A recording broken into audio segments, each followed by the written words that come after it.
আসসালামু আলাইকুম। Good afternoon. কেমন আছো সবাই? আমি মোহাম্মদ রায়হান মাহমুদ আবির, অণুজীব বিজ্ঞান বিভাগ, প্রাইম এশিয়া বিশ্ববিদ্যালয়। রসায়ন এবং জীববিজ্ঞান শিক্ষক হিসেবে আছি আমি, এরু পরিবারে যুক্ত আছি। তো আজকে আমরা নবম দশম শ্রেণীর জীববিজ্ঞান এই বিষয়ের live class, special live class, যেটা আমরা ফ্রি লাইভ কোর্স বা ক্রাশ কোর্সও বলতে পারি। এই কোর্সে এটা সম্পূর্ণই ফ্রি একটা সেশন। এই ফ্রি সেশনে আমরা হচ্ছে সায়েন্সের সবগুলা বিষয় অর্থাৎ ফিজিক্স, কেমিস্ট্রি, ম্যাথ এবং বায়োলজি এবং কমার্সের গ্রুপের সাবজেক্টগুলার হচ্ছে ধারাবাহিকভাবে লাইভ ক্লাসের মাধ্যমে নবম শ্রেণীর বার্ষিক পরীক্ষাকে টার্গেট রেখে এবং দশম শ্রেণী মানে যারা পরীক্ষার্থী আছো তাদের হচ্ছে আগামী টেস্ট পরীক্ষা, এটাকে টার্গেট রেখে আমরা এই কোর্সটাকে সাজিয়েছি বা ডিজাইন করেছি। এই কোর্সে এই ফেসবুক লাইভ কোর্সে তোমরা ইনশাআল্লাহ তোমাদের পরীক্ষাতে কি ধরনের টপিক বা কোন ধরনের টপিকগুলো বেশি এসে থাকে এবং সেই ধরনের টপিকের উপর বিগত সালে বোর্ডে আসা বিভিন্ন প্রশ্নের সৃজনশীল প্রশ্নের সমাধান আমরা এই লাইভ ক্লাসগুলোতে দেখব, যাতে হচ্ছে তোমাদের পরীক্ষাতে একটা সলিড একটা প্রিপারেশন আসে এবং তোমরা বুঝতে পারো আসলে কোন টপিকগুলো তোমাদের জন্য ইম্পর্টেন্ট। কারণ দেখো আমাদের বইয়ে অনেক টপিক আছে, অনেকগুলো বিষয়, অনেকগুলো টপিক, অনেক পড়া। তো এত পড়া আমাদের পক্ষে একসাথে পড়া সম্ভব নয়, যার কারণে আমরা হচ্ছে ইম্পর্টেন্ট টপিকগুলো এবং সেখান থেকে ইম্পর্টেন্ট কোশ্চেনগুলোই বাছাই করেছি তোমাদের পরীক্ষার একটা গুড প্রিপারেশন নেয়ার জন্য। সো আমি লাইভটি শুরু করে দিব, ক্লাসটি শুরু করে দিব, বাট তার আগে আমি একটু হচ্ছে দেখি কারা কারা উপস্থিত আছো। ওকে, আচ্ছা। আহমেদ মাহের, ওয়ালাইকুম আসসালাম মাহের, কেমন আছো? ওকে, বাকিরা তাহলে জয়েন করো আস্তে আস্তে, আমি হচ্ছে ক্লাসটি শুরু করে দিচ্ছি। হাবিবা জান্নাত জিয়াদ, ওয়ালাইকুম আসসালাম, কেমন আছো? আলহামদুলিল্লাহ ভালো আছি। ওকে, তাহলে আমরা ক্লাসটি শুরু করে দিচ্ছি, বাকিরা আস্তে আস্তে জয়েন করতে থাকো। তো আজকে আমাদের ক্লাসের মূল প্রতিপাদ্য টপিক হচ্ছে আমাদের দ্বিতীয় অধ্যায়, অর্থাৎ হচ্ছে জীবকোষ ও টিস্যু। এই জীবকোষ ও টিস্যুর মাধ্যমেই হচ্ছে আমরা আমাদের বায়োলজি লাইভ ক্লাসের সেশনটা শুরু করব। সো প্রথমেই আমরা বোর্ড প্রশ্ন থেকে শুরু করতে যাচ্ছি। তো এখানে তোমরা বোর্ডে দেখতে পাচ্ছ বিগত বছরে আসা 2024 সালে চট্টগ্রাম বোর্ডে আসা একটি প্রশ্ন। এই প্রশ্নটির মাধ্যমে আজকের ক্লাসটি আমরা শুরু করতে যাচ্ছি। ওকে, ওকে, জিয়াদ বলেছো আমি কৃপা। হ্যাঁ কৃপা, তুমি দশম শ্রেণীর কৃপা। মোর্শেদ আলম, ওয়ালাইকুম আসসালাম। ওকে, তাহলে আসো আমরা শুরু করে দিচ্ছি। দেখো এখানে আমরা এই প্রশ্নগুলো পড়তে গিয়ে এই প্রশ্ন সম্পর্কিত যে টপিকস গুলো আমাদের বইয়ে আছে বা যে টপিকস গুলো সম্বন্ধে আমাদেরকে জানতে হবে সেগুলা আমরা আলাদাভাবে বিস্তারিতভাবে জেনে নিব প্রশ্নের মাধ্যমে। আজকে আমরা টপিক দেখব। এতদিন আমরা দেখেছি যে আগে টপিক পড়েছি, দেন আমরা প্রশ্ন পড়েছি। আজকে হচ্ছে যেহেতু আমাদের টপিক মোটামুটি অনেকেই পড়েছো এই সব চ্যাপ্টার, এগুলা পড়া কমপ্লিট হওয়ার কথা। তো সেজন্য আমরা জাস্ট প্রশ্নকে বেস করে প্রশ্নের উত্তর হিসেবে আমরা টপিকগুলো নিয়ে আলোচনা করব। তো প্রথমেই এখানে দেখো চট্টগ্রাম বোর্ড 2024 সালের উদ্দীপকটা খেয়াল করো। উদ্দীপকে একটা চিত্র এক্স এবং চিত্র ওয়াই, দুইটা চিত্র দেয়া আছে। তো এই দুইটা চিত্রের মধ্যে এক্স হচ্ছে আমরা জানি এটা কি মাইটোকন্ড্রিয়া এবং ওয়াই হচ্ছে কি প্লাস্টিড। মাইটোকন্ড্রিয়া এবং প্লাস্টিড এই দুইটা অঙ্গাণুর মধ্যে একটি থাকে শুধুমাত্র উদ্ভিদ কোষে, আর দুইটাই, একটি থাকে শুধু উদ্ভিদ কোষে, আরেকটি থাকে তোমার প্রাণী কোষে। প্রাণী কোষে মাইটোকন্ড্রিয়া থাকে, মাইটোকন্ড্রিয়া উদ্ভিদ কোষেও থাকে, আর প্লাস্টিডটা শুধুমাত্র হচ্ছে উদ্ভিদ কোষে থাকে, এটা প্রাণী কোষে থাকে না। তো এখন আমাদের প্রথম যে প্রশ্নটা এখানে বলা হয়েছে, রক্ত কি? রক্ত কি তোমরা দেখতে পাচ্ছ বোর্ডে, এখানে লেখা আছে কি ক নাম্বার যে জ্ঞানমূলক প্রশ্নটি, এটা হচ্ছে কি রক্ত কি, তাই না? তো রক্ত আমরা জানি এক ধরনের তরল যোজক কলা। রক্ত কি এক ধরনের তরল যোজক কলা। তাহলে এভাবে আমরা সংজ্ঞাটা দিতে পারি যে তরল যোজক কলা যে তরল যোজক কলা বা টিস্যু, তরল যোজক টিস্যু, কলা বা টিস্যু একই জিনিস, ধমনী, শিরা এবং কৈশিক নালী, ধমনী, শিরা ও কৈশিক নালী, ধমনী, শিরা ও কৈশিক নালী, কৈশিক নালীর মাধ্যমে মাধ্যমে দেহে সঞ্চালিত হয়, দেহে সঞ্চালিত হয়, দেহে সঞ্চালিত হয়, তাকে কি বলে? তাকে রক্ত, বা আমরা ইংরেজিতে ব্লাড বলি। কি বলি? ব্লাড। তাহলে রক্ত কাকে বলে? এটার সংজ্ঞাটা হচ্ছে এভাবে দিবা যে রক্ত হচ্ছে এক ধরনের তরল যোজক কলা। দেখো, তরল যোজক কলা, এই কথাটি আসছে কোত্থেকে? এই কথাটি আসছে হচ্ছে প্রাণী টিস্যু থেকে। প্রাণী টিস্যু, আমরা জানি প্রাণী টিস্যু 4 প্রকার। কয় প্রকার? 4 প্রকার। প্রাণী টিস্যু হচ্ছে 4 প্রকার। তো সেই 4 প্রকার টিস্যুর মধ্যে এক প্রকার টিস্যু হচ্ছে যোজক কলা বা যোজক টিস্যু। যোজক কলা বা যোজক টিস্যু, ঠিক আছে? যোজক কলা বা যোজক টিস্যু। তাহলে এই যোজক টিস্যুর আবার 3টা টাইপের মধ্যে একটা টাইপ হচ্ছে তরল যোজক টিস্যু। তরল যোজক টিস্যু, তরল যোজক টিস্যু বা তরল যোজক কলা হচ্ছে 2 ধরনের। একটা হচ্ছে রক্ত, আর একটা হচ্ছে লসিকা বা লিম্ফ। রক্ত মানে কি? রক্ত মানে আমরা মাত্রই দেখলাম যে এটা হচ্ছে একটা লিকুইড, একটা পদার্থ, বা এটাকে আমরা তরল যোজক কলা বলি, এক ধরনের কানেকটিভ টিস্যু বা যোজক কলা।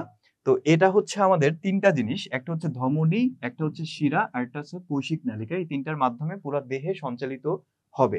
আর লসিকা বা লিম্ফ বলে আমরা যেটাকে, এটা হচ্ছে টিস্যুর মাঝখানে কিছু ফাঁকা জায়গা থাকে, সেই জায়গাতে এক ধরনের রস জমা হয়, যেটাকে আমরা টিস্যু রস বলি, অথবা যেহেতু টিস্যুর মধ্যে কোষ থাকে তাহলে এটাকে আমরা কোষ রসও বলতে পারি। তাহলে এই টিস্যু রস বা কোষ রসটাই হচ্ছে লসিকা বা লিম্ফ।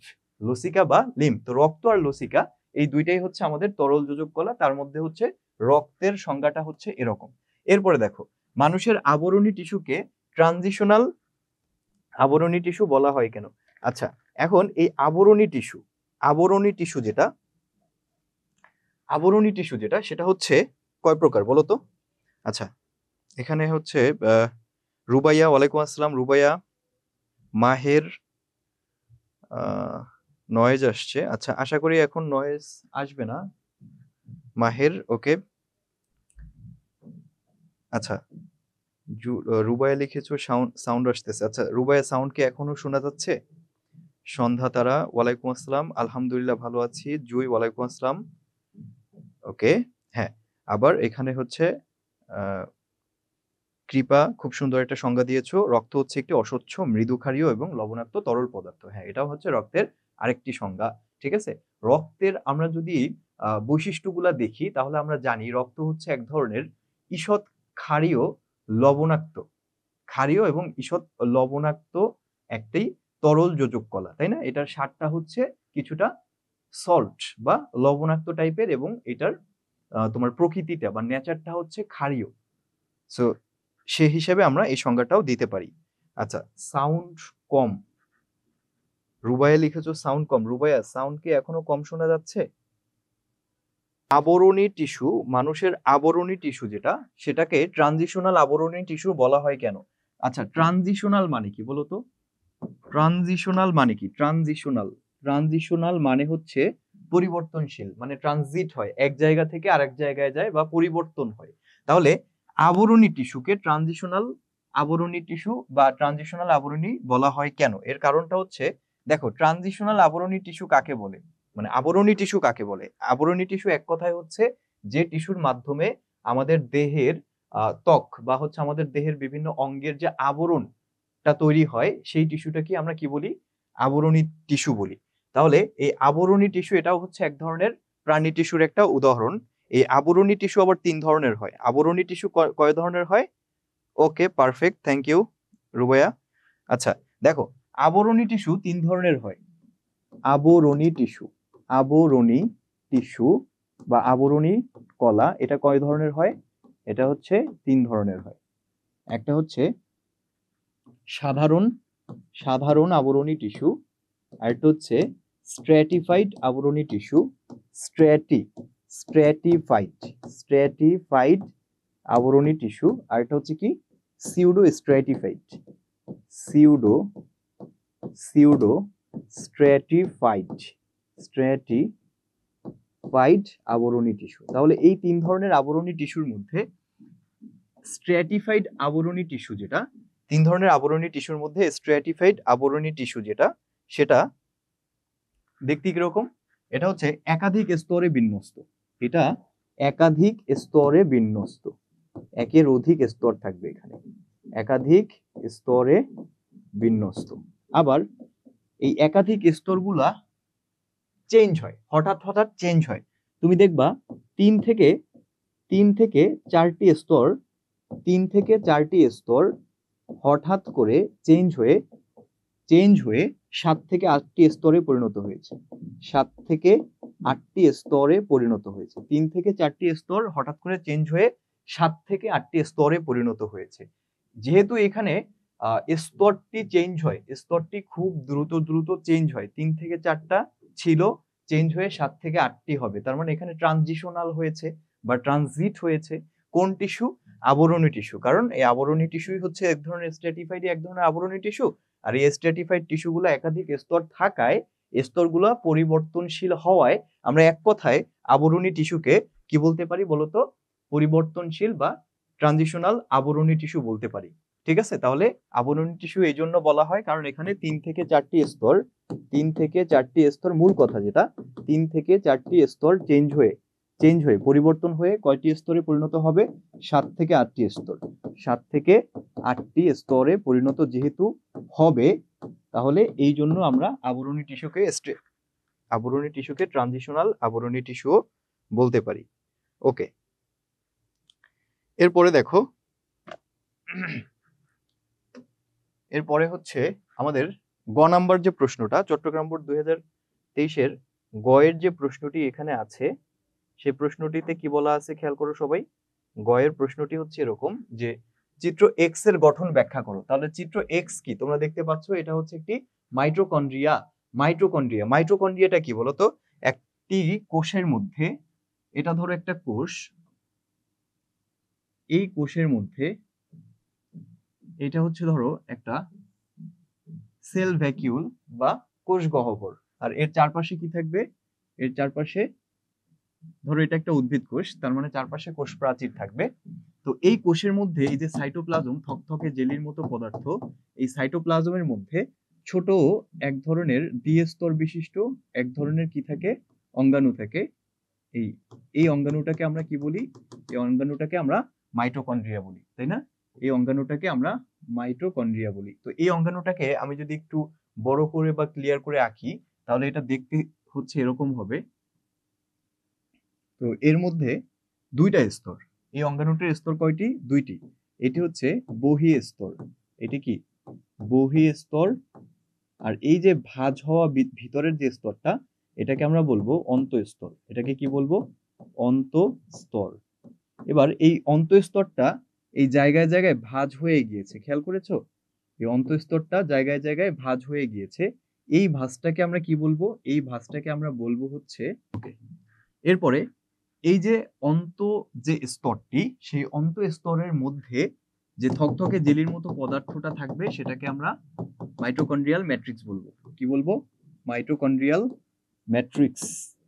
এই মাইটোকন্ড্রিয়াল ম্যাট্রিক্সের মধ্যে এই যে তোমার কি থাকবে বলতো? এই যে গোল গাঢ়, ঠিক আছে, এরকম তোমার পদার্থ থাকবে, যেটা হচ্ছে আমাদের গোল গোল পদার্থগুলোকে আমরা কি বলবো? ছোট ছোট গোল গোল পদার্থগুলোকে আমরা রাইবোজোম বলবো। কি বলবো? রাইবোজোম। রাইবোজোম। এবার এই যে অন্তঃপ্রাচীরের গায়ে ক্ষুদ্র ক্ষুদ্র ক্ষুদ্র ক্ষুদ্র চেইনের মতো এক ধরনের পদার্থ লেগে থাকে, অন্তঃপ্রাচীরের গায়ে ক্ষুদ্র ক্ষুদ্র চেইনের মতো এক ধরনের পদার্থ লেগে থাকে, এটাকে আমরা কি বলি? এটাকে আমরা বলি অক্সিজোম বলি। অক্সিজোম, যার মধ্যে কি থাকে বলতো? অক্সিজোমের মধ্যে থাকে হচ্ছে বিভিন্ন এনজাইম সজ্জিত অবস্থায় থাকে বা সাজানো থাকে। তাহলে এই হচ্ছে আমার একটা মাইটোকন্ড্রিয়ার গঠন। এই মাইটোকন্ড্রিয়ার গঠন যদি আমরা একটু বাংলা কথায় ব্যাখ্যা করি, তাহলে পয়েন্ট আকারে আমরা লিখতে পারি। পয়েন্ট আকারে আমরা প্রথমে লিখতে পারি মাইটোকন্ড্রিয়া গোলাকার বা দণ্ডাকার। মাইটোকন্ড্রিয়া গোলাকার বা দণ্ডাকার। গোলাকারও হতে পারে, দণ্ডাকারও হতে পারে। এর গঠনটা কিরকম? গোলাকার বা দণ্ডাকার। তারপরে আমরা বলতে পারি এটা 2 স্তর বিশিষ্ট। কয় স্তর বিশিষ্ট? 2 স্তর বিশিষ্ট। মাইটোকন্ড্রিয়া 2 স্তর বিশিষ্ট একটি অঙ্গাণু। ভিতরের স্তর, যেটা মধ্যের যে স্তরটা, এই যে ভিতরের স্তরটা ভিতরের দিকে ভাঁজ হয়ে গিয়েছে। ভিতরের স্তর ভিতরের দিকে ভাঁজ হয়ে যাবে। ভিতরের দিকে কি হয়ে যাবে? ভাঁজ হয়ে যাবে। ভাঁজ হলে তাকে কি বলে? ক্রিস্টি বলে, তাই না? ক্রিস্টি বলে। তারপরে আমরা আর কি লিখতে পারি? যে এখানে অক্সিজোম থাকে, তাই না? এখানে কি থাকে? অক্সিজোম থাকে। ওকে,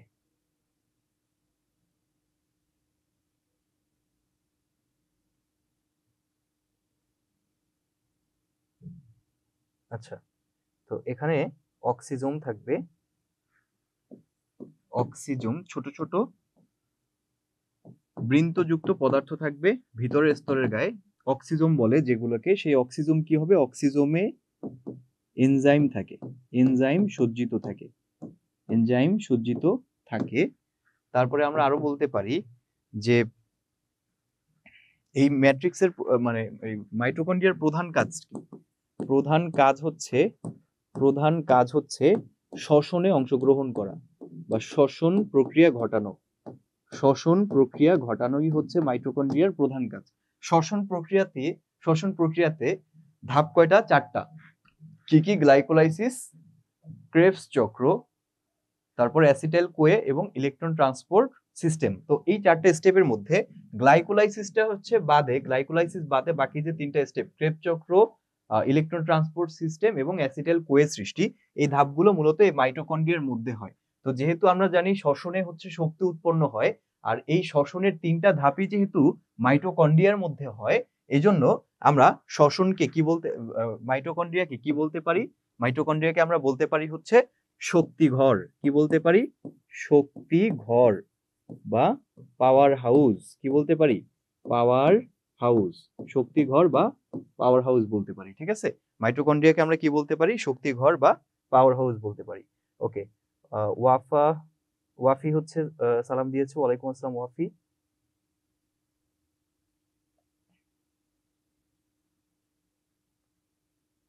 আচ্ছা, এর পরের প্রশ্নটি দেখো। তাহলে আমরা চিত্র এক্স এর গঠন দেখলাম যে এটা হচ্ছে একটা মাইটোকন্ড্রিয়া। এবার আমরা চিত্র ওয়াই, আমাদের গহ নাম্বার প্রশ্ন, চট্টগ্রাম বোর্ডের গহ নাম্বার প্রশ্নটি বলেছে যে উদ্ভিদ জীবনে ওয়াই এর গুরুত্ব বিশ্লেষণ করো। তাহলে ওয়াইটা আসলে কি? ওয়াইটা মূলত কি বলতো? প্লাস্টিড, তাই না? ওয়াই হচ্ছে প্লাস্টিড। তো এই প্লাস্টিডের গঠন যদি আমাদের বর্ণনা করতে হয়, সেক্ষেত্রে আমাদের কি করতে হবে? আমরা জানি প্লাস্টিডটা শুধুমাত্র কোথায় থাকে? প্লাস্টিড থাকে হচ্ছে উদ্ভিদ কোষে, তাই না? প্লাস্টিড কোথায় থাকে? উদ্ভিদ কোষে থাকে।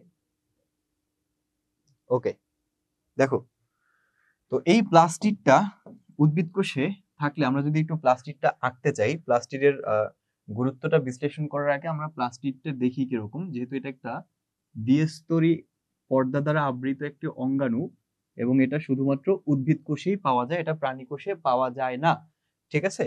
তো এই যে প্লাস্টিডটা, এই প্লাস্টিডের ভিতরের অংশকে থকথকে জেলির মতো পদার্থ থাকে, যেটাকে আমরা ম্যাট্রিক্স বলি, তাই না? এই থকথকে জেলির মতো পদার্থ যেটা থাকে সেটাকে আমরা কি বলি? ম্যাট্রিক্স বলি।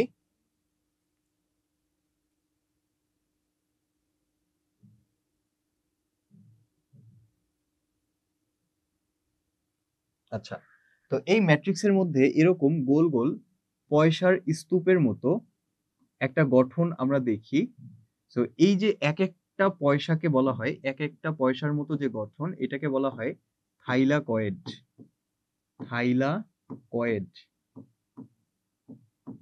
আর এই এক একটা থাইলাকয়েড মিলে অনেকগুলো থাইলাকয়েডের যে একটা স্তূপ হলো, এটার নাম হচ্ছে গ্রানা। গ্রানা। তো এরকম অনেকগুলা গ্রানা, এটার নাম হচ্ছে গ্রানাম। একটা হইলে গ্রানাম। তো এরকম অনেকগুলো গ্রানাম থাইলাকয়েড দিয়ে তৈরি হবে। অনেকগুলো গ্রানাম থাইলাকয়েড দিয়ে তৈরি হবে। তো একাধিক গ্রানামকে একসাথে গ্রানা বলবো। কি বলবো? গ্রানা। গ্রানা মানে কি? অনেকগুলো গ্রানাম। এবার একটা গ্রানামের সাথে আরেকটা গ্রানাম একটা জিনিস দিয়ে যুক্ত থাকে, যেটাকে আমরা কি বলি? গ্রানাম ল্যামেলাম। গ্রানাম ল্যামেলাম। এই গ্রানাম ল্যামেলাম দিয়ে একটি একটি গ্রানামের সাথে অন্য একটি গ্রানাম এরকম যুক্ত থাকে। ঠিক আছে? তো এরকম আরো থাকবে অনেকগুলো থাইলাকয়েড মিলে এরকম একটি চক্র তৈরি করবে, এটাকে আমরা গ্রানাম বলবো। তো এই হচ্ছে একটা প্লাস্টিডের গঠন মূলত। এই প্লাস্টিডের এটা হচ্ছে অন্তঃপ্রাচীর আর এটা হচ্ছে বহিঃপ্রাচীর। এটা কি? আর এটা হচ্ছে বহিঃপ্রাচীর। অন্তঃপ্রাচীর আর বহিঃপ্রাচীর। এই প্লাস্টিডের যে থাইলাকয়েড গুলো আছে, এই যে এক একটা গোল, এই থাইলাকয়েড গুলার মধ্যেই মূলত এই যে থাইলাকয়েড, এই থাইলাকয়েড গুলার মধ্যে মূলত কি হয়? সালোক সংশ্লেষণ প্রক্রিয়া ঘটে থাকে উদ্ভিদের সালোক সংশ্লেষণ প্রক্রিয়াটি যেহেতু এই থাইলাকয়েডের মধ্যে ঘটে থাকে, আর সালোক সংশ্লেষণের ফলে উদ্ভিদে কি তৈরি হয়? খাদ্য তৈরি হয়। কি ধরনের খাদ্য? সরল শর্করা জাতীয় খাদ্য, অর্থাৎ গ্লুকোজ। এই গ্লুকোজ জাতীয় খাদ্য যেহেতু উদ্ভিদে তৈরি হয় সালোক সংশ্লেষণ প্রক্রিয়ার মাধ্যমে, কোথায়? এই প্লাস্টিডের মধ্যে উদ্ভিদের খাদ্য যেহেতু তৈরি হয়, এই জন্য এই প্লাস্টিডকে বলা হয় কোষের রান্নাঘর। কি বলে? কোষের রান্নাঘর বলা হয়। কোষের রান্নাঘর বলা হয় কাকে? প্লাস্টিডকে বলা হয় কোষের রান্নাঘর। তো এবার এটার গুরুত্বটা যদি আমরা বিশ্লেষণ করি, উদ্ভিদ জীবনের গুরুত্বটা যদি আমরা বিশ্লেষণ করি, তাহলে দুইটা গুরুত্ব দেখি। সেটা হচ্ছে যে হচ্ছে তোমার প্রজাতির ধারা অব্যাহত থাকে এবং গ্যাসীয় ভারসাম্য রক্ষা করে। দুইটা জিনিস, ঠিক আছে? প্রজাতির ধারা অব্যাহত থাকে এবং গ্যাসীয় ভারসাম্য রক্ষা করে। প্রজাতির ধারা অব্যাহত থাকে আর গ্যাসীয় ভারসাম্য রক্ষা করে। তাহলে আমরা দেখি যে কিভাবে প্রজাতির ধারাটা অব্যাহত রাখে এবং গ্যাসীয় ভারসাম্যটা কিভাবে রক্ষা করে, আমরা একটু দেখি। দেখো, আমরা জানি সৌরশক্তি মানে যখন সূর্যের আলো যখন উদ্ভিদের পাতাতে পড়ে বা উদ্ভিদের গায়ে পড়ে, তখন সূর্যের আলোর মধ্য থেকে সৌরশক্তি উদ্ভিদ গ্রহণ করে নেয়। উদ্ভিদ বলতে স্পেশালি হচ্ছে এই প্লাস্টিডের মানে গ্রানামটা হচ্ছে গ্রহণ করে নেয়। তাহলে সৌরশক্তি উদ্ভিদ গ্রহণ করে। সৌরশক্তি মানে কি? সূর্যালোক বা সূর্যের আলো বা সূর্য শক্তি। ঠিক আছে? তো ওই যে সৌরশক্তি, এই সৌরশক্তির সাথে উদ্ভিদ বাইরে থেকে কার্বন ডাই অক্সাইড গ্রহণ করে, আর উদ্ভিদের নিজের মধ্যে আছে পানি। তাহলে পানি, কার্বন ডাই অক্সাইড এবং সৌরশক্তি, এই তিনটা জিনিস দিয়ে সে কি তৈরি করে বলতো? সরল শর্করা তৈরি করে। সরল শর্করা তৈরি করে, তাই না? তো সরল শর্করা মানে গ্লুকোজ তৈরি করে। তো এই গ্লুকোজ বা সরল শর্করাটা পরবর্তীতে কি করে? বিভিন্ন জৈবনিক কাজে শক্তি যোগায়। জৈবনিক কাজে উদ্ভিদের যে বিভিন্ন জৈবনিক ক্রিয়া বিক্রিয়া ঘটে, সেই জৈবনিক ক্রিয়া বিক্রিয়ায় শক্তি যোগায়। জৈবনিক কাজে শক্তি যোগায়। ঠিক আছে? এই সরল শর্করাটা ব্যবহার করে উদ্ভিদ বিভিন্ন জৈবনিক কাজে কি করে? শক্তি যোগায়। সেই শক্তি উদ্ভিদের বৃদ্ধিতে সাহায্য করে। তো উদ্ভিদের বৃদ্ধির ফলে কি হয়? ফুল ও ফল হয়। উদ্ভিদের বৃদ্ধির ফলে কি হয়? ফুল ও ফল হয়। এই ফুল ও ফল পরবর্তীতে পরাগায়ন ও নিষেকের ফলে বীজে পরিণত হয়। পরাগায়ন ও নিষেকের ফলে কিসে পরিণত হয়? বীজে পরিণত হয়। বীজে পরিণত হয়। আর এই বীজ থেকেই হয় চারা। আর চারা হইলেই সেই চারা থেকে পরবর্তীতে গাছ হয়। অর্থাৎ একটা গাছ থেকে বা একটা উদ্ভিদ থেকে পরবর্তী উদ্ভিদগুলো সৃষ্টি হয়। অর্থাৎ এখানে কি হচ্ছে? প্রজাতির ধারা অব্যাহত থাকছে। তাহলে এই যে বীজ যেহেতু উৎপন্ন হয়, আর এই বীজ উৎপন্ন হওয়ার মাধ্যমেই এখানে প্রজাতির ধারা প্রজাতির ধারা অব্যাহত থাকছে, প্রজাতির ধারা অব্যাহত থাকছে। এভাবে হচ্ছে আমাদের এই যে প্লাস্টিড, এই প্লাস্টিডটা যেহেতু প্লাস্টিডের মধ্যে হচ্ছে এই সালোক সংশ্লেষণের বিক্রিয়াটা হয়ে থাকে, আর এই সালোক সংশ্লেষণের বিক্রিয়াতে আমার এই জিনিসগুলা লাগে, এই জিনিসগুলা দিয়া সালোক সংশ্লেষণ প্রক্রিয়াতে সরল শর্করা তৈরি করে বা গ্লুকোজ তৈরি করে। সেই গ্লুকোজ বিভিন্ন জৈবনিক কাজে শক্তি দেয় উদ্ভিদের, সেই জৈবনিক কাজে শক্তি দেয় বিধায় উদ্ভিদের বৃদ্ধি ঘটে।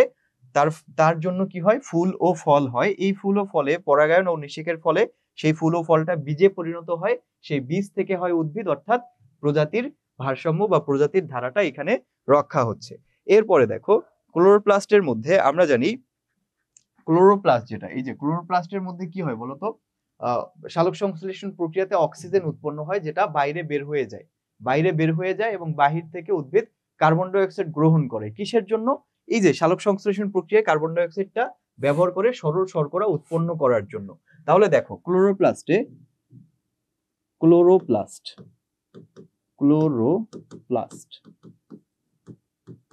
এই ক্লোরোপ্লাস্টের মধ্যে কি হয় বলতো, অক্সিজেন উৎপন্ন হয়, তাই না? ক্লোরোপ্লাস্টের মধ্যে সালোক সংশ্লেষণ প্রক্রিয়ায় উপজাত পদার্থ বা বাই প্রোডাক্ট হিসেবে অক্সিজেন উৎপন্ন হয়। এই অক্সিজেনটা পরবর্তীতে কি করে, অক্সিজেন করে ত্যাগ, কে? উদ্ভিদ অক্সিজেন ত্যাগ করে, আর এর পরিবর্তে কার্বন ডাই অক্সাইড করে গ্রহণ। অক্সিজেন ত্যাগ এবং কার্বন ডাই অক্সাইড গ্রহণ করার মাধ্যমে পরিবেশে একটা গ্যাসীয় ভারসাম্য রক্ষা করে। কি করে বলতো? গ্যাসীয় একটা ভারসাম্য রক্ষা করে পরিবেশে কি করে, তারা একটা গ্যাসীয় ভারসাম্য রক্ষা করে।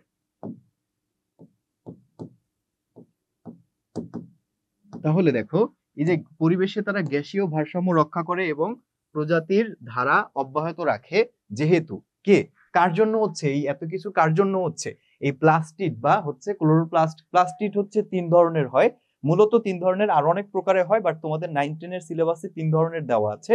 একটা হচ্ছে ক্লোরোপ্লাস্ট, একটা হচ্ছে ক্রোমোপ্লাস্ট, আর একটা হচ্ছে লিউকোপ্লাস্ট। তো এই যে 3 ধরনের প্লাস্টিড, এইগুলা আমাদের মানে উদ্ভিদ শরীরে থাকে বিধায়ী কিন্তু এত কিছু হচ্ছে। সো এর জন্য আমরা কি বলতে পারি, এই যে যদি ক্লোরোপ্লাস্টটা না থাকতো উদ্ভিদের, তাহলে একটা উদ্ভিদ হচ্ছে টিকে থাকতে পারতো না। ক্লোরোপ্লাস্ট না থাকলে একটা উদ্ভিদ টিকে থাকতে পারতো না।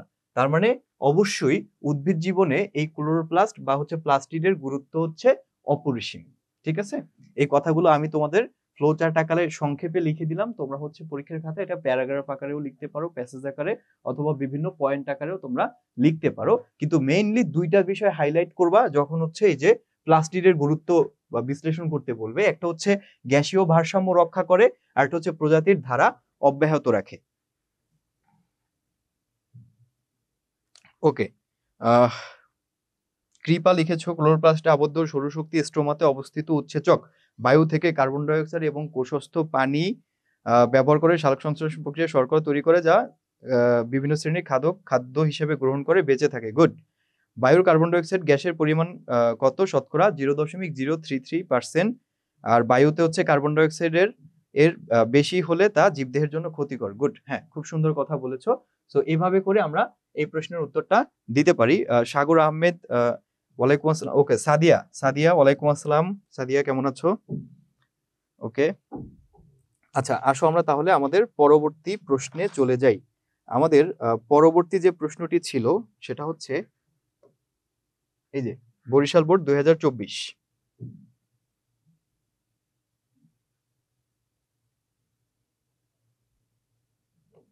আচ্ছা, বরিশাল বোর্ড 2024-এর প্রথম যে প্রশ্নটা,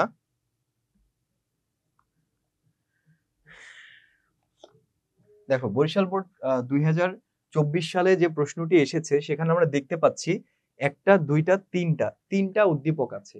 এই তিনটা উদ্দীপকের মধ্যে আমাদের চিত্র এতে যেটা আছে সেটা হচ্ছে কি বলতো, চিত্র এতে আমরা দেখতে পাচ্ছি এটা হচ্ছে একটা ভেসেল মানে কি, এটা একটা জাইলেম, তাই না? আমরা জানি জাইলেম এক ধরনের টিস্যু, তাই না? এই জাইলেম আর ফ্লোয়েমকে আমরা একসাথে পরিবহন টিস্যু বলতে পারি। এই পরিবহন টিস্যু মধ্যে জাইলেমের আবার 4টা ভাগ, তার মধ্যে একটা ছিল ট্রাকিড, একটা ছিল vessel. Tracheid, vessel, xylem parenchyma এবং হচ্ছে জাইলেম প্যারেনকাইমা, আর কোনটা ছিল? জাইলেম স্ক্লেরাইড। তাহলে এই যে চারটা জিনিসের মধ্যে, এই চারটা জিনিসের মধ্যে আমাদের ভেসেল যেটা, চারটা জিনিসের মধ্যে আমাদের ভেসেল যেটা, সেটা হচ্ছে এটা। আর বি নাম্বার যেটা ছিল, বি নাম্বার যেটা আছে সেটা হচ্ছে আমরা দেখলেই বুঝতে পারতেছি এটা হচ্ছে ফ্লোয়েম। এটা হচ্ছে কি ফ্লোয়েম।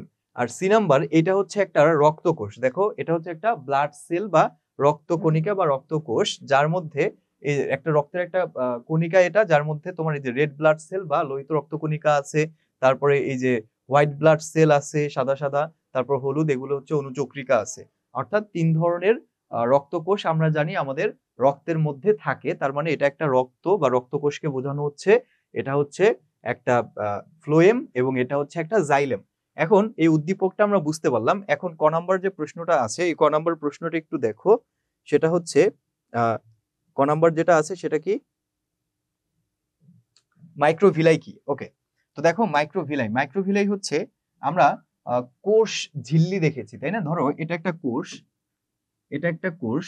এই কোষের মধ্যে যে সাইটোপ্লাজম থাকে, সাইটোপ্লাজম মানে কি, থকথকে জেলির মতো যে পদার্থটা কোষের মধ্যে, অর্থাৎ যার মধ্যে বাকি সকল অঙ্গাণু থাকে।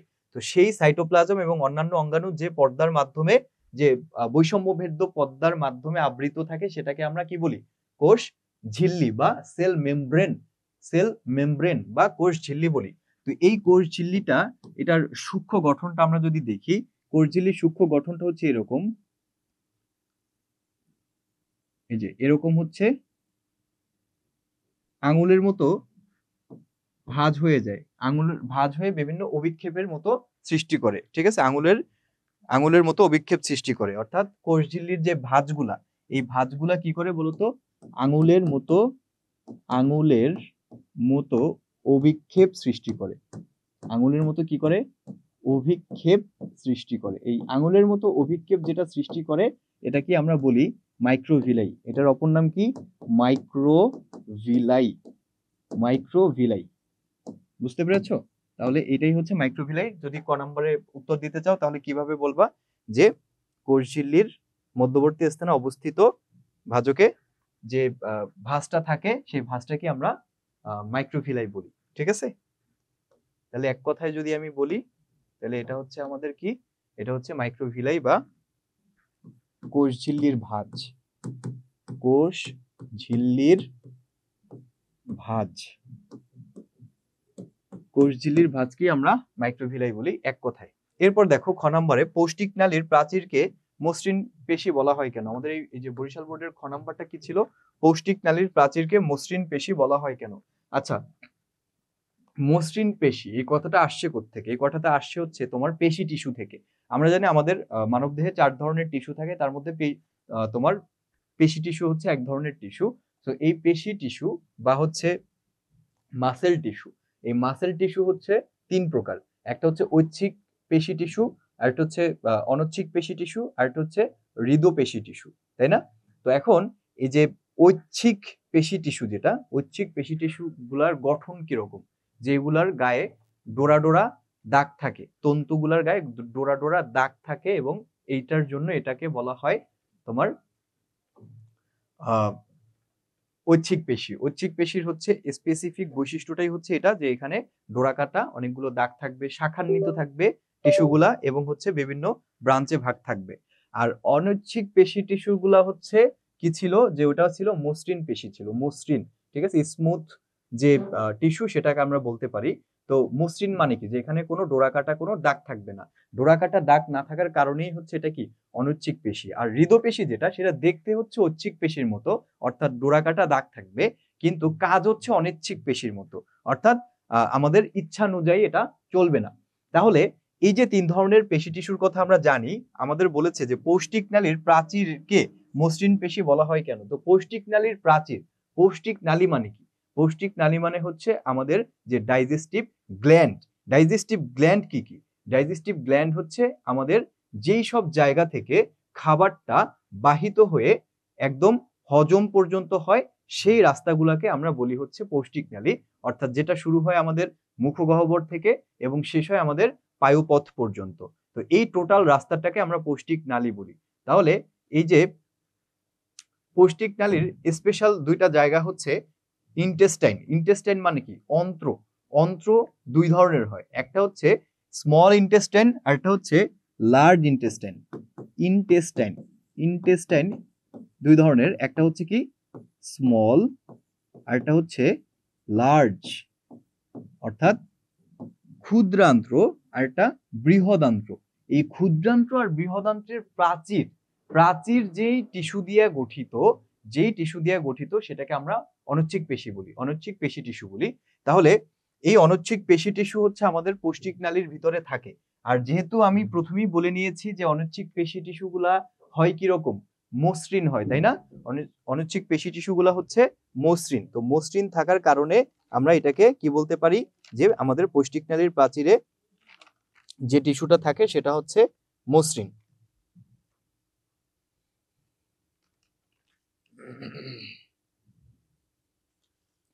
বা স্মুথ মাসেল। আচ্ছা, তাহলে এখানে তোমরা মূলত এই প্রশ্নের উত্তরে তিনটি কথা লিখতে পারো। এক নম্বর কথা যেটা, সেটা হচ্ছে এটাকে আমরা কি বলি বলতো, এটাকে আমরা স্মুথ মাসেল বলি। স্মুথ মাসেল এই জন্য বলি যেহেতু এখানে ডোরা কাটা কোনো দাগ নাই। তারপরে কি, এখানে তন্তুতে ডোরা নাই, ওই কথাটাই লিখবা। তন্তুতে কি নাই, ডোরা যুক্ত না, বা ডোরা নেই, দাগ নেই, ডোরা নেই। তারপরে আমরা লিখতে পারি হচ্ছে এই কোষগুলো মাকু আকৃতির।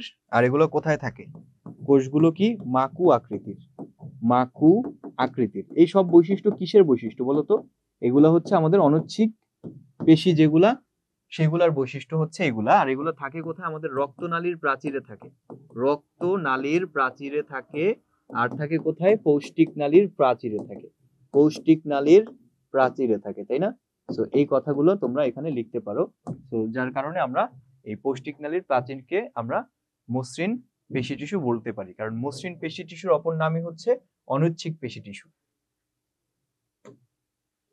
এরপরে দেখো, মানবদেহে উদ্দীপকের সি উপাদানের কোনটি কথা, ওকে এখানে অনেকেই কমেন্ট করেছো হচ্ছে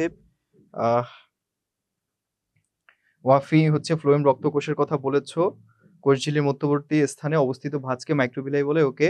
আর হচ্ছে কৃপা খুব সুন্দর সংজ্ঞা দিয়েছো, পেশি টিস্যুর সংজ্ঞা দিয়েছো, থ্যাংক ইউ সবাইকে। এরপরে আসো, আমাদের পরবর্তী যে প্রশ্নটি ছিল সেটা হচ্ছে এই যে আমাদের রক্তকোষের কাজগুলো আমাদের বর্ণনা করতে হবে।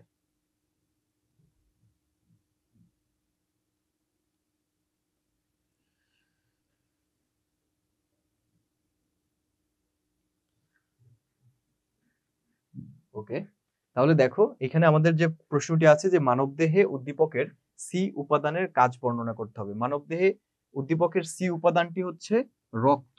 উদ্দীপকের সি উপাদানটা কি বলতো, এটা হচ্ছে রক্ত।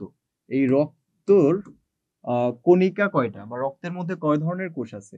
রক্তের মধ্যে 3 ধরনের কোষ আছে, রেড ব্লাড সেল বা লোহিত রক্তকণিকা, হোয়াইট ব্লাড সেল বা শ্বেত রক্তকণিকা, আর প্লাটিলেট বা অনুচক্রিকা। প্লাটিলেট বা অনুচক্রিকা।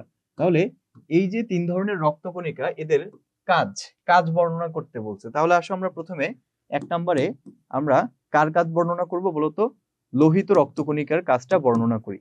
লোহিত রক্তকণিকা বা রেড ব্লাড সেল, লোহিত রক্তকণিকা বা রেড ব্লাড সেল।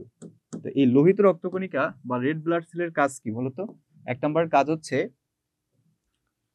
অক্সিজেন পরিবহন করা। অক্সিজেন পরিবহন করে কি রূপে? অক্সি হিমোগ্লোবিন যৌগ রূপে।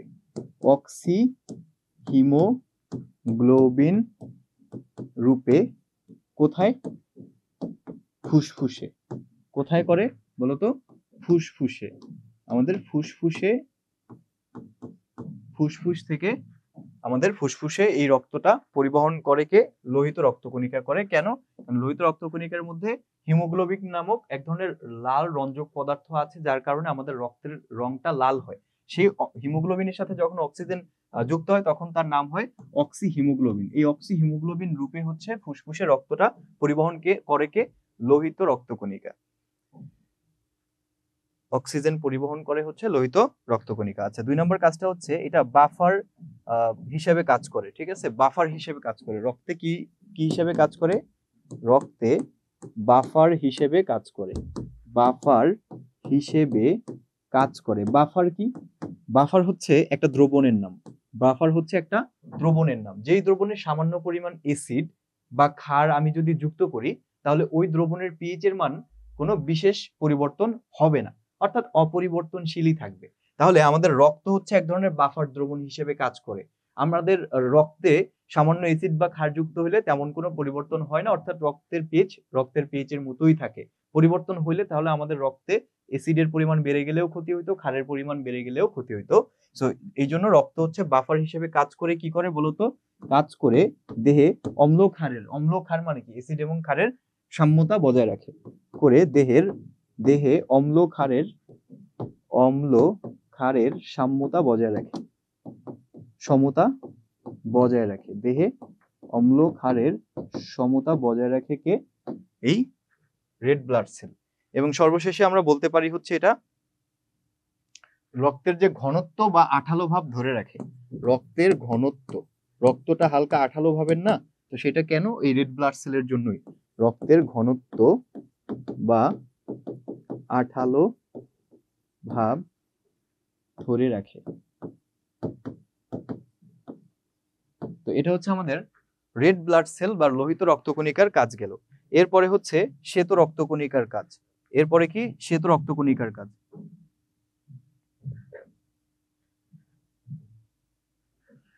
তো শ্বেত রক্তকণিকার কাজ যেটা, শ্বেত রক্তকণিকার কাজ, শ্বেত রক্তকণিকা বা হোয়াইট ব্লাড সেল। তো এটার এক নম্বর কাজ হচ্ছে ফ্যাগোসাইটোসিস প্রক্রিয়ায়, ফ্যাগোসাইটোসিস প্রক্রিয়ায় জীবাণু ভক্ষণ করা। ফ্যাগোসাইটোসিস প্রক্রিয়ায় জীবাণু ভক্ষণ করা। প্রক্রিয়ায় কি করা বলতো? আমাদের দেহে যে বাইরে থেকে যে জীবাণুগুলা ঢুকে না, সেই জীবাণুগুলাকে ভক্ষণ করে তারা এই শ্বেত রক্তকণিকার মনোসাইট এবং নিউট্রোফিল নামক দুইটা কণিকা। শ্বেত রক্তকণিকা দুই ধরনের হয়, একটা হচ্ছে গ্র্যানিওলোসাইট আর একটা হচ্ছে অ্যাগ্রানিওলোসাইট, মানে দানাদার এবং অদানাদার। তো এই দানাদারের একটা উপাদান, অদানাদারের একটা উপাদান হচ্ছে মনোসাইট এবং নিউট্রোফিল। এই দুইটি শ্বেত রক্তকণিকা একই সাথে এই ফ্যাগোসাইটোসিস প্রক্রিয়ায় অংশগ্রহণ করে আমাদের বাইরে থেকে যে সকল ফরেন পার্টিকেল আমাদের শরীরে এন্টার করে ক্ষতিকর, সেগুলোকে ভক্ষণ করে। কোন প্রক্রিয়ায়? ফ্যাগোসাইটোসিস প্রক্রিয়ায়।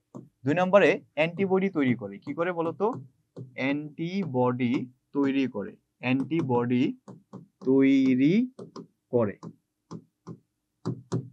ঠিক আছে? তাহলে আমরা দেখলাম কি যে ফ্যাগোসাইটোসিস প্রক্রিয়ায় অংশগ্রহণ করে এবং অ্যান্টিবডি গঠন করে। তারপর হচ্ছে কি করে?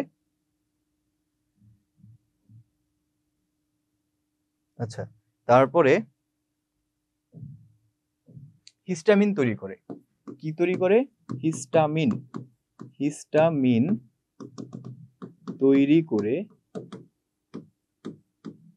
যা দেহের রোগ প্রতিরোধ ক্ষমতা বৃদ্ধি করে। দেহের কি করে? রোগ প্রতিরোধ ক্ষমতা বৃদ্ধি করে। রোগ প্রতিরোধ ক্ষমতা বৃদ্ধি করে। তো এই হচ্ছে আমাদের শ্বেত রক্তকণিকার কাজ। এরপরে আসো অনুচক্রিকা। এটা ছিল 2 নাম্বার। এই 3 নাম্বারে হচ্ছে অনুচক্রিকা। অনুচক্রিকা বা থ্রোম্বোসাইট বা প্লাটিলেট। এই প্লাটিলেটের কাজ কি কি? খুবই ইম্পর্টেন্ট কাজ। 1 নাম্বার কাজ হচ্ছে, প্রথম যে কাজটা সেটা হচ্ছে কি বলতো? রক্ত জমাট বাঁধানো। রক্ত জমাট বাঁধানো কার কাজ?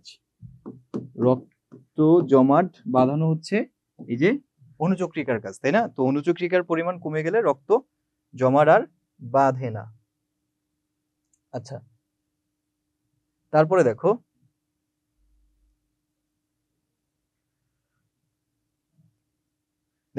এই অনুচক্রিকা সেরোটোনিন নামক এক ধরনের পদার্থ উৎপন্ন করে। সেরোটোনিন নামক কি করে? এক ধরনের পদার্থ উৎপন্ন করে। এক ধরনের পদার্থ উৎপন্ন করে, যা রক্তনালী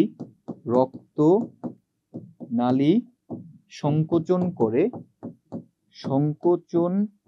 করে রক্তপাত হ্রাস করে। কি করে, রক্তপাত, যখন আমাদের রক্তক্ষরণ হয় বা রক্ত যখন আমাদের শরীর থেকে বের হয়, তখন এই অনুচক্রিকা একটা রাসায়নিক পদার্থ ক্ষরণ করে যাতে আমাদের রক্তনালীটা সংকুচিত হয়ে যায় এবং রক্ত পড়াটা কমে যায়, অর্থাৎ রক্তপাতটা বন্ধ করে। সো এই হচ্ছে আমাদের কাজ।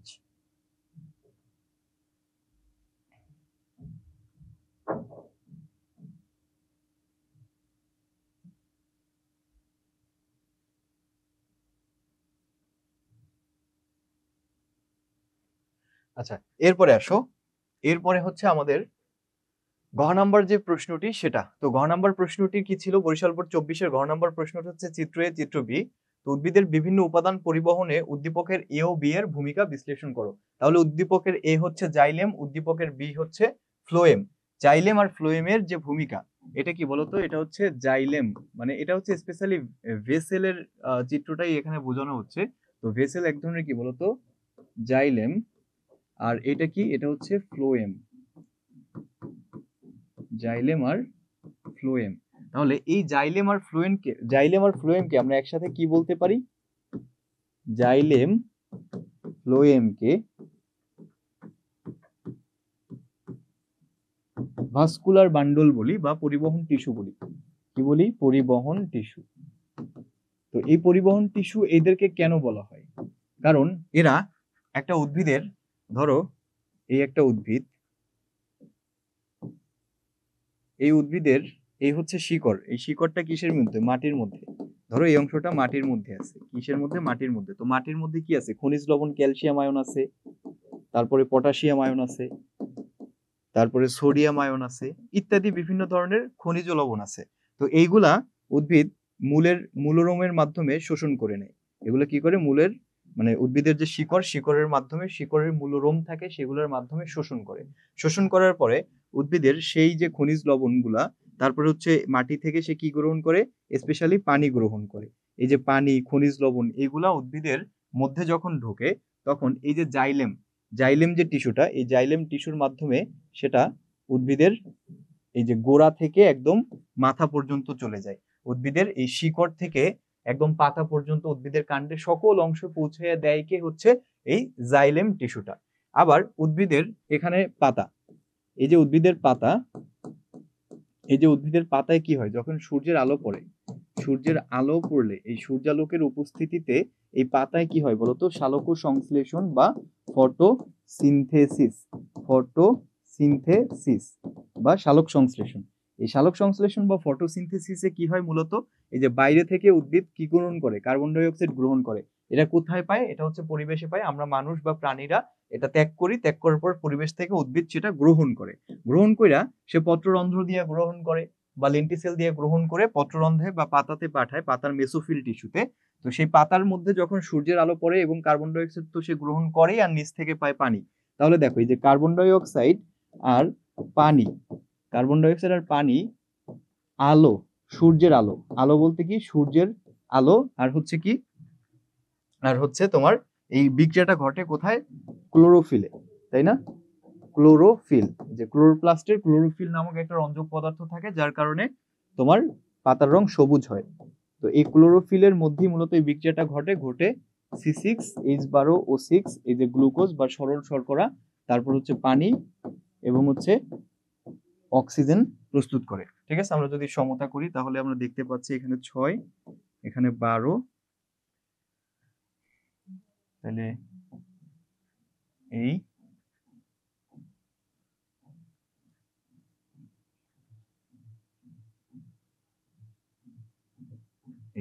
তাহলে এই হচ্ছে আমাদের সমতা। তাহলে এখানে এই যে খাদ্যটা উৎপন্ন হইলো, শর্করা, সরল শর্করা জাতীয় যে খাদ্যটা উৎপন্ন এখানে হইলো, এই সরল শর্করাটা উদ্ভিদের হচ্ছে বিভিন্ন জৈবনিক কাজের জন্য শক্তি যোগায়। কোন প্রক্রিয়ায়, শ্বসন প্রক্রিয়ায়। যে এই যে জিনিসটা, এই জিনিসটা আবার শ্বসন প্রক্রিয়া, অর্থাৎ অক্সিজেনের সাথে বিক্রিয়া করে এটা কার্বন ডাই অক্সাইড, পানি এবং হচ্ছে কি তৈরি করবে, এটিপি তৈরি করবে, তাই না। এটিপি মানে কি, অ্যাডিনোসাইন ট্রাইফসফেট, অ্যাডিনোসাইন ট্রাইফসফেট, এই এটিপি মানেই হচ্ছে শক্তি। তাহলে এই যে খাদ্যটা, এই যে শর্করা জাতীয় খাদ্যটা উৎপন্ন হয় কোথায়, পাতায়।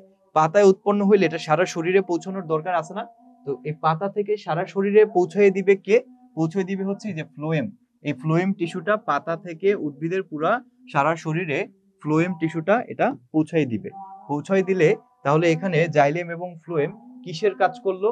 পরিবহনের কাজ করলো, তাই না? পরিবহন করলো না, যে নিচের খাদ্য উপরে আর উপরের খাদ্য নিচে পাঠিয়ে দিল। এই যে পরিবহনের কাজটা তারা দুইজন টিস্যু মিলে একত্রে করেছে, এই জন্য তাদেরকে পরিবহন টিস্যু বলা হয়। তাহলে আমাদের কি বলেছে যে বিভিন্ন উপাদান পরিবহনে এ ও বি এর ভূমিকা বিশ্লেষণ করতে বলা হলে আমরা প্রথমে জাইলেমের কথা বলবো। জাইলেমের কাজটা হচ্ছে উদ্ভিদের শিকড় থেকে বা মূল থেকে পানি এবং খনিজ লবণ উদ্ভিদের প্রত্যেকটি অঙ্গে পৌঁছায় দেওয়া, অর্থাৎ নিচ থেকে উপরে। আর এই ফ্লোয়েমের কাজটা হচ্ছে উদ্ভিদের পাতায় যে প্রস্তুতকৃত খাদ্য, সরল শর্করা জাতীয় যে খাদ্যটা, সেই খাদ্যটা হচ্ছে আমরা উপর থেকে নিচে একদম উদ্ভিদের শিকড় বা মূল পর্যন্ত পাঠাই দিতে সাহায্য করে হচ্ছে ফ্লোয়েম। আর এই দুইটা কাজ যেহেতু একই সাথে জাইলেম এবং ফ্লোয়েম করে থাকে, তার মানে তারা পরিবহনে গুরুত্বপূর্ণ ভূমিকা পালন করে। আচ্ছা, এরপরে দেখো পরবর্তী যে প্রশ্নটা সেটা হচ্ছে দিনাজপুর বোর্ড 24। তো দিনাজপুর বোর্ড 24-এ যে প্রশ্নটি বলেছে, সেই প্রশ্নটি হচ্ছে, প্রথমেই দেখো এখানে কি বলেছে, উড ফাইবার কি? উড ফাইবার, উড ফাইবার কি এটা আমরা দেখবো। তারপর অন্তঃক্ষরা গ্রন্থি বলতে কি বোঝায়, তারপরে উদ্ভিদের খাদ্য সংগ্রহ বর্ণময় আকর্ষণীয় করতে চিত্র পি এর ভূমিকা, আর উদ্দীপকের কিউ জীবকোষের ক্রিয়া বিক্রিয়া নিয়ন্ত্রণে নিয়ন্ত্রণকারী অঙ্গাণু এটা বিশ্লেষণ করতে বলছে। তাহলে দেখো পি হচ্ছে প্লাস্টিড, দেখলেই বোঝা যাচ্ছে। আর কিউ হচ্ছে কি? কিউ হচ্ছে আমাদের নিউক্লিয়াস, কিউ হচ্ছে নিউক্লিয়াস, তাই না?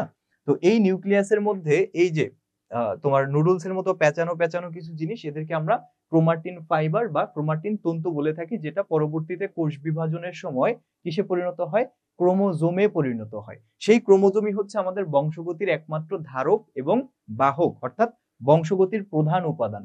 এই বংশগতির প্রধান উপাদানটা যেহেতু নিউক্লিয়াসের মধ্যে থাকে, এবং এইখানে নিউক্লিয়াসের মধ্যে যেহেতু জীবের সকল ক্রিয়া বিক্রিয়া সংগঠিত হয়, সো ওই জন্য এখানে আমাদের গ নম্বর প্রশ্ন বলছে যে এই ক্রিয়া বিক্রিয়া নিয়ন্ত্রণকারী অঙ্গাণু, সেটা আমাদের বিশ্লেষণ করতে হবে। সো দেখো এখানে আমি অলরেডি এটা এঁকেছি এবং এটা নিয়ে এটার কাজগুলা বিশ্লেষণ করেছি। এখানে আমি শুধু টাইপসটা বলবো, এই যে তোমার প্লাস্টিডের। আর এখানে আমি মূলত কিউটা নিয়ে আলোচনা করব, অর্থাৎ নিউক্লিয়াসটা নিয়ে আলোচনা করব। বাট তার আগে এই যে কর ক্ষয়ের উত্তরটা আমরা দিয়ে নেই। উড ফাইবার কি? দেখো এখানে কি বলা আছে, উড ফাইবার। ক নম্বর প্রশ্নটা কি বলা আছে? Wood fibre. তো দেখো জাইলেমে অবস্থিত স্ক্লেরেনকাইমা কোষই হলো জাইলেমে অবস্থিত, জাইলেমে অবস্থিত যে স্ক্লেরেনকাইমা, প্যারেনকাইমা, কোলেনকাইমা এবং স্ক্লেরেনকাইমা, এই তিন ধরনের কোষের মধ্যে যে জাইলেমে অবস্থিত যে স্ক্লেরেনকাইমা যে কোষটা আছে,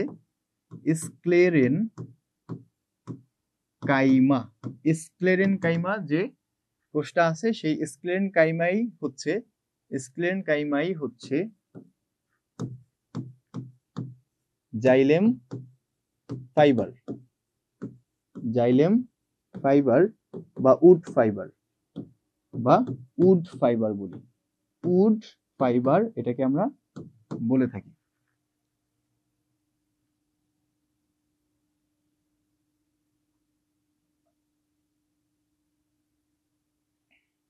আচ্ছা, এবার দেখো অঙ্গজ প্রজনন বলতে কি বোঝানো হয়? অঙ্গজ প্রজনন হচ্ছে এমন এক ধরনের প্রজনন, যে প্রজননটা হচ্ছে অঙ্গের মাধ্যমে ঘটে থাকে। অঙ্গজ প্রজনন মানে কি? অঙ্গের মাধ্যমে যে প্রজননটা ঘটে থাকে সেটা হচ্ছে অঙ্গজ প্রজনন। তো এটা আমাদের এই অধ্যায়ের পড়ার না। আমরা এখানে অন্তঃক্ষরা গ্রন্থি বলতে কি বুঝবো এটা আমরা দেখব। অন্তঃক্ষরা গ্রন্থি, অন্তঃক্ষরা গ্রন্থি। তো অন্তঃক্ষরা গ্রন্থিটা হচ্ছে কি? দেখো অন্তঃক্ষরা গ্রন্থি কি, এটা যদি প্রশ্ন হয়, খ নম্বর প্রশ্ন, তাহলে আমরা বলবো যে গ্রন্থি থেকে এমন কিছু ক্ষরণ হয় বা নিঃসরণ হয় যেটা রক্তের মাধ্যমে প্রবাহিত হয়। কিসের মাধ্যমে? রক্তের মাধ্যমে প্রবাহিত হয়, রক্তের মাধ্যমে প্রবাহিত হয়, রক্তের মাধ্যমে প্রবাহিত হয়ে দূরবর্তী, অনেক দূরে, দূরবর্তী নির্দিষ্ট স্থানে ক্রিয়া বিক্রিয়া সংগঠিত করে ওই ধরনের গ্রন্থিকে, ঠিক আছে, যেই গ্রন্থির মধ্য থেকে এমন পদার্থ নিঃসরণ হবে যে পদার্থগুলো রক্তের মাধ্যমে প্রবাহিত হয়ে দূরবর্তী নির্দিষ্ট স্থানে ক্রিয়া বিক্রিয়া সংগঠিত করে, তাকে কি বলে? অন্তঃক্ষরা গ্রন্থি। কি বলা হয়? অন্তঃক্ষরা গ্রন্থি। তো এই পদার্থগুলো অন্তঃক্ষরা গ্রন্থি থেকে যে পদার্থ নিঃসৃত হয় তাদেরকে বলা হয় হরমোন। তাদেরকে কি বলা হয়? হরমোন। এই হরমোন রক্তের মাধ্যমে প্রবাহিত হয়। এই অন্তঃক্ষরা গ্রন্থির কোনো নালী নাই, কোনো নির্দিষ্ট নালী নাই। নালী থাকলে ধরো নালীটা সর্বোচ্চ কত লম্বাই বা হইতে পারে? মাথার এখানে একটা হরমোন গ্রন্থি আছে, এখান থেকে কি পা পর্যন্ত একটা নালী, লম্বা এত বড় নালী পাঠানো কি সম্ভব? সম্ভব না। তার মানে এখান থেকে এই যে হরমোন গ্রন্থি থেকে যে হরমোনটা নিঃসৃত হবে সেটা পা পর্যন্ত যেতে গেলে আমার রক্তের মাধ্যমে পাঠাতে হবে। আর এই ধরনের রাসায়নিক পদার্থ যেগুলো নালীবিহীন, সেই ধরনের রাসায়নিক পদার্থ ক্ষরণ হয় যে সকল গ্রন্থি থেকে, তাদেরকে আমরা অন্তঃক্ষরা গ্রন্থি বলি। অন্তঃক্ষরা গ্রন্থি থেকে হরমোন নিঃসৃত হয়। অন্তঃক্ষরা গ্রন্থির ইংলিশটা হচ্ছে কি? Exocrine gland. Exocrine gland. তো এই অন্তঃক্ষরা গ্রন্থি থেকে যে পদার্থটা নিঃসৃত হয় তাকে আমরা কি বলি? হরমোন বলি। আচ্ছা, এরপরে গ নাম্বার যে প্রশ্নটা, উদ্ভিদের খাদ্য সংগ্রহ বর্ণময় এবং আকর্ষণীয় করতে পি এর ভূমিকা। তো পি মানে কি? পি মানে হচ্ছে প্লাস্টিড। পি মানে হচ্ছে প্লাস্টিড। এই প্লাস্টিড কয় ধরনের হয় বলতো? এই প্লাস্টিড হয় 3 ধরনের। এই প্লাস্টিড হয় 3 ধরনের। এক নম্বরে হচ্ছে chloroplast, chloroplast, chloroplast, chromoplast, chloroplast, chromoplast এবং লিউকোপ্লাস্ট। লিউকোপ্লাস্ট, ক্লোরোপ্লাস্ট, ক্রোমোপ্লাস্ট এবং লিউকোপ্লাস্ট। তো ক্লোরোপ্লাস্টের কাজ হচ্ছে, ক্লোরোপ্লাস্টের মধ্যে ক্লোরোফিল নামক একটা রঞ্জক পদার্থ থাকে। ক্লোরোপ্লাস্টে ক্লোরোফিল নামক সবুজ, এইটা কি কালারটা কি? ক্লোরোফিলের কালারটা হচ্ছে সবুজ ধরনের এক ধরনের রঞ্জক পদার্থ থাকে। আর এই ক্লোরোপ্লাস্টের মধ্যে হচ্ছে উদ্ভিদের খাদ্য প্রস্তুত হয়।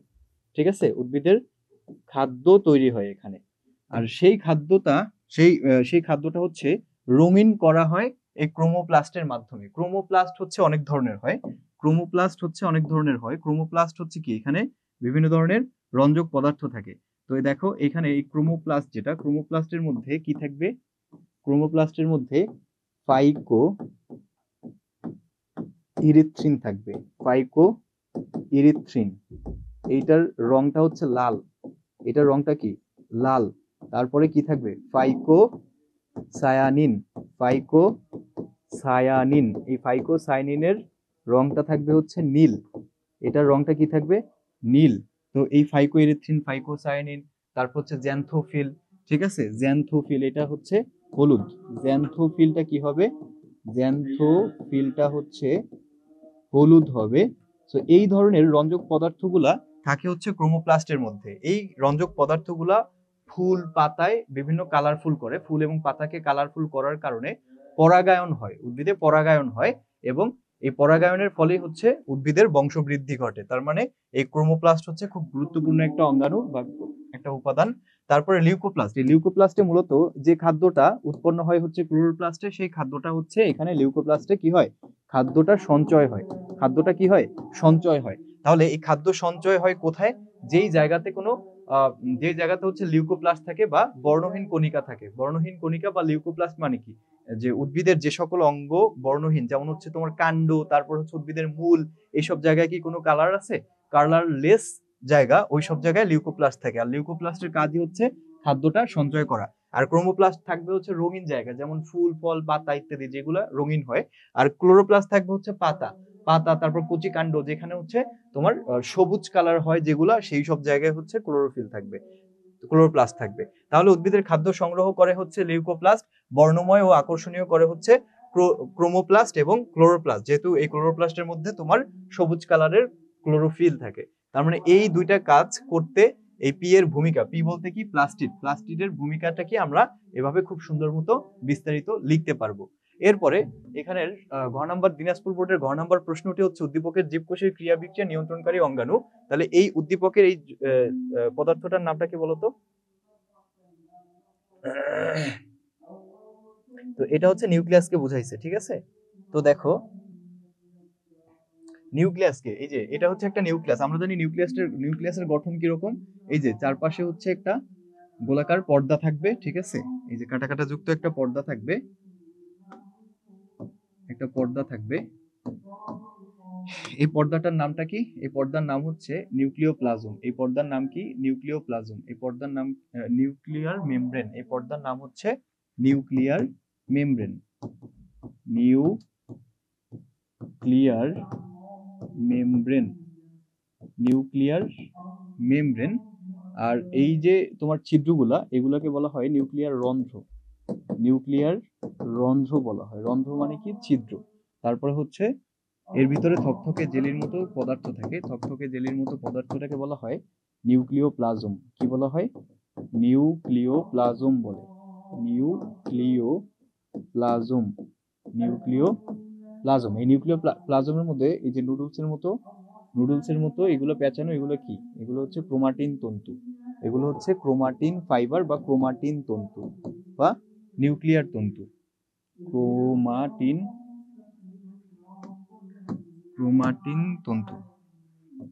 ক্রোমাটিন তন্তু, যেটা পরবর্তীতে কোষ বিভাজনের সময় কিসে পরিণত হয়? ক্রোমোজোমে পরিণত হয়। আর ক্রোমোজোমের মধ্যে কি আছে? ক্রোমোজোমের মধ্যে আছে ডিএনএ, আরএনএ। কি আছে বলতো? ডিএনএ এবং আরএনএ আছে, যেগুলো হচ্ছে আমাদের বংশগতির ভৌতভিত্তি। আর ডিএনএ আরএনএ থেকে পরবর্তীতে কি পাওয়া যায়? জিন পাওয়া যায়। কি পাওয়া যায় বলতো? এদের বিভিন্ন খণ্ডকে, ডিএনএর বিভিন্ন খণ্ডকেই হচ্ছে জিন বলে। যে জিন হচ্ছে আমাদের বংশগতির বৈশিষ্ট্য বহন করে, যে পিতামাতার বৈশিষ্ট্য সন্তান সন্ততিতে বহন করে এই জিনের মাধ্যমে। আর এই জিনটা আলটিমেটলি কোথায় আছে? এই যে তোমার নিউক্লিয়াসের মধ্যে আছে। তাহলে এই নিউক্লিয়াসের সকল ক্রিয়া বিক্রিয়া নিয়ন্ত্রণকারী অঙ্গাণু। এই নিউক্লিয়াসের মধ্যে আমাদের দেহের যত ক্রিয়া বিক্রিয়া, ম্যাক্সিমাম গুরুত্বপূর্ণ ক্রিয়া বিক্রিয়া এখানে উৎপন্ন হয়। সো কেন উৎপন্ন হয়? কারণ এই নিউক্লিয়াসের ভিতরে কি আছে বলতো? নিউক্লিওপ্লাজমে নিউক্লিক অ্যাসিড আছে। এই যে এখানে নিউক্লিক অ্যাসিড আছে, তারপরে প্রোটিন আছে। ঠিক আছে, নিউক্লিক অ্যাসিড, প্রোটিন, এই জিনিসগুলাই হচ্ছে আমাদের শরীরে বিভিন্ন ধরনের গুরুত্বপূর্ণ জৈবনিক ক্রিয়া বিক্রিয়াতে অংশগ্রহণ করে। আচ্ছা, তো ঠিক আছে, যেহেতু নামাজের টাইম হয়েছে, তো আজকের ক্লাসটি হচ্ছে আমি এই পর্যন্তই রাখতে চাচ্ছি।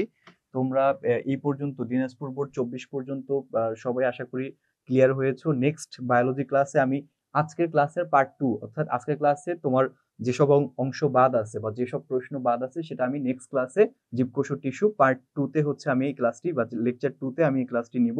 তো সবাই সেই পর্যন্ত ভালো থাকো, সুস্থ থাকো। আল্লাহ হাফেজ। আসসালামু আলাইকুম।